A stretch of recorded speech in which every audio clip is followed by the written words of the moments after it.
हिंदी कहानियाँ सुनने के लिए हमारे चैनल को सब्सक्राइब करना ना भूलें और बेल आइकन जरूर दबाएं ताकि हमारी अगली वीडियो की नोटिफिकेशन आपको सबसे पहले मिले। गांव मधुपुर में सावन का महीना हर साल खुशियां लेकर आता था। खेतों में हरियाली छा जाती, तालाब भर जाते और बच्चे कीचड़ में खेलते हुए बारिश के मजे लेते। लेकिन इस साल की बारिश कुछ अलग थी। इस बार की बारिश सिर्फ सावन की नहीं थी, यह एक कहर बनकर आई थी। शुरुआत, बदलता मौसम। जुलाई के पहले हफ्ते में ही आसमान बादलों से भर गया था। लोगों को लगा जैसे हर बार इस बार भी अच्छी बारिश होगी और फसलें लहलहाएंगी। मगर 2 दिन, 3 दिन, फिर 4 दिन लगातार बारिश होती रही। न दिन को उजाला दिखा, न रात को चैन। गांव की गलियां पानी से लबालब भर गईं। रामप्रसाद, जो गांव का सबसे बुजुर्ग किसान था, अपने दरवाजे पर बैठा आकाश की ओर टकटकी लगाए देख रहा था। उसके चेहरे पर चिंता की लकीरें साफ थीं। उसने अपने पोते गोपाल से कहा, बेटा, ये सामान्य बारिश नहीं है। इतना पानी तो मैंने 50 साल में भी नहीं देखा। मूसलाधार बारिश और बर्बादी की आहट। 5वें दिन रात के समय तेज आंधी चली और बिजली कड़कने लगी। कुछ ही देर में बारिश ने उग्र रूप ले लिया। गांव के किनारे बहती चंद्रा नदी का पानी उफान पर आ गया। आधी रात को नदी का पानी गांव में घुसने लगा। लोग घरों से बाहर निकलकर ऊंचे स्थानों की तरफ भागने लगे। सरकारी मदद दूर दूर तक नहीं दिखी। गांव के सरपंच हरिदयाल ने पंचायत घर को राहत केंद्र बनाने की घोषणा की और लोगों को वहीं इकट्ठा होने को कहा। औरतें, बच्चे, बुजुर्ग सब परेशान और डरे हुए थे। संघर्ष और हिम्मत की मिसाल।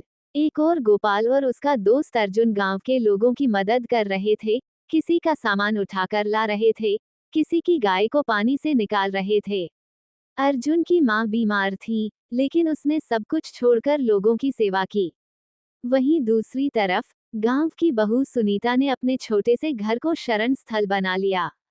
उसने 8 औरतों और बच्चों को अपने घर में पनाह दी, भले ही उसके पास खुद के लिए भी ज्यादा खाना पानी नहीं था।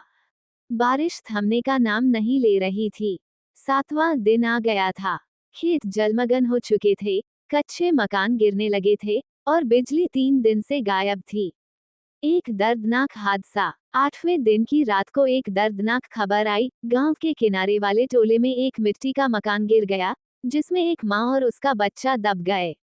लोगों ने मिलकर मलबा हटाया, लेकिन तब तक बहुत देर हो चुकी थी। पूरा गांव शोक में डूब गया। ये हादसा सबके लिए एक चेतावनी थी कि अब और देर नहीं करनी चाहिए। सरकारी मदद और उम्मीद की किरण। 9वें दिन दोपहर में जिला प्रशासन की टीम गांव पहुंची। नावों और हेलीकॉप्टर के जरिए राहत सामग्री बांटी जाने लगी। डॉक्टरों की टीम ने पंचायत घर में एक अस्थायी शिविर लगाया। भूख, प्यास और बीमारी से जूझते लोगों को थोड़ी राहत मिली।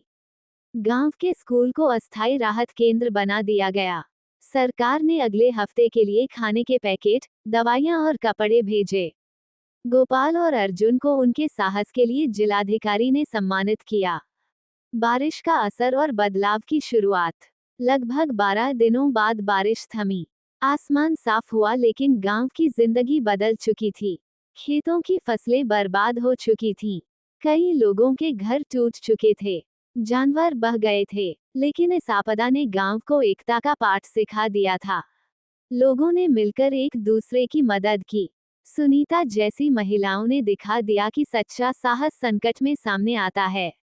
सरकार ने गांव को विशेष आपदा क्षेत्र घोषित कर दिया और मकान बनाने के लिए अनुदान देना शुरू किया। नए घर बनने लगे और गांव के लोग फिर से जीवन को संवारने लगे। अंतिम दृश्य, नई शुरुआत। 3 महीने बाद मधुपुर फिर से जीवित हो उठा। बच्चे फिर से स्कूल जाने लगे। खेतों में दोबारा हल चलने लगे और हर चेहरे पर एक नई उम्मीद की किरण दिखाई देने लगी।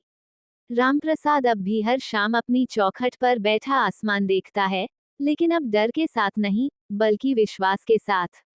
वह जानता है, प्रकृति का कहर चाहे जितना भी बड़ा हो, इंसान की एकता और साहस उससे बड़ा होता है। सीख, कभी कभी विपत्ति हमें तोड़ने नहीं, बल्कि जोड़ने आती है।